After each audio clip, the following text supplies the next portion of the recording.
ഫിഷിങ്ങിൻ്റെ തലേന്ന് തന്നെ എല്ലാം സെറ്റാക്കി വെച്ചാൽ രാവിലെ എണീറ്റ് പോണ വഴി ടിമ്മി കയറി ഒരു ചായ മേടിച്ച് നേരെ ഫിഷ് സ്പോട്ടിലോട്ട് വിട്ടാൽ മതി. നാളെ രാവിലെ മഴ പെയ്യാൻ ചാൻസസ് ആർ വെരി ഹൈ എന്നാണ് എന്നോട് വിളിക്കാണ്ട് പറയണത്. ആർക്കറിയാം. എനിവേ, എന്നെപ്പോലെ തുടക്കക്കാർക്ക് വേണ്ടി ഞാൻ കുറച്ച് ഫിഷിങ് ആക്സസറീസ് ഇവിടെ പരിചയപ്പെടുത്താം. മെയിൻ ഐറ്റംസ് ഫിഷിംഗ് റോഡും റീലുമാണ്. ഇത് രണ്ടും ഇല്ലാണ്ട് ഇവിടെ ഒരു പണി നടക്കാൻ പോകുന്നില്ല. ഷിമാനോൻ്റെ CNF 4000 FE നല്ലൊരു എൻട്രി ലെവൽ ഐറ്റമാണ്. പിന്നെ ബർക്ക്ലിയുടെ ചെറിയുണ്ട്, പൊളി സാധനമാണ്. മീനൊക്കെ അടിച്ചു കയറി വരും. പിന്നെ ഷേക്സ്പിയറിൻ്റെ ഒതല്ലോ, ഡുറാങ്ങോ. പിന്നെ GX235 പേര് പോലെ തന്നെ രണ്ടും റൊമാൻറ്റിക്കാണ് കേട്ടോ. മീനൊക്കെ പിടിച്ചെടുത്തേക്കും. പിന്നെ വേണ്ടത് പിക്കറലാണ്. ഈഗിൾ ക്ലോ അല്ലെങ്കിൽ ഡാനിയൽസൺ, അതാണ് ഞങ്ങൾ വാങ്ങാറ്. ഹുക്കും ബോബും ബെയ്റ്റും ഒക്കെ ഇതിലാണ് കണക്ട് ചെയ്യുന്നത്. ഇനി വേണ്ടത് ബോബാണ്.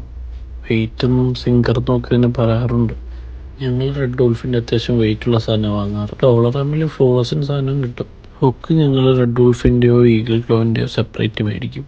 പിക്കറിൻ്റെ കൂടെ കിട്ടുന്ന ഹുക്ക് വലിയ സുഖമില്ല. ഈ പറഞ്ഞെല്ലാം കനേഡിയൻ ഡയറിലോ വാൾമാർട്ടിലോ ഹോം ഹാർഡ്വെയറിലോ കിട്ടും. പിന്നെ വേണ്ടത് ലൈൻ കെട്ടിയുള്ള സ്ട്രിപ്പർ, ഒരു നല്ല ടോർച്ച് ലൈറ്റ്, പിന്നെ നിങ്ങൾ ക്യാച്ചിന് അണ്ണൊക്കെയുള്ള നല്ലൊരു നീഡിൽ നോസ് പ്ലെയർ. പിന്നെ വേണ്ടത് ബഗ് റിപ്പലൻറ്റ് സ്പ്രേ ആണ്. ഇത് പല ബ്രാൻഡും വാൾമാർട്ടിൽ കിട്ടും.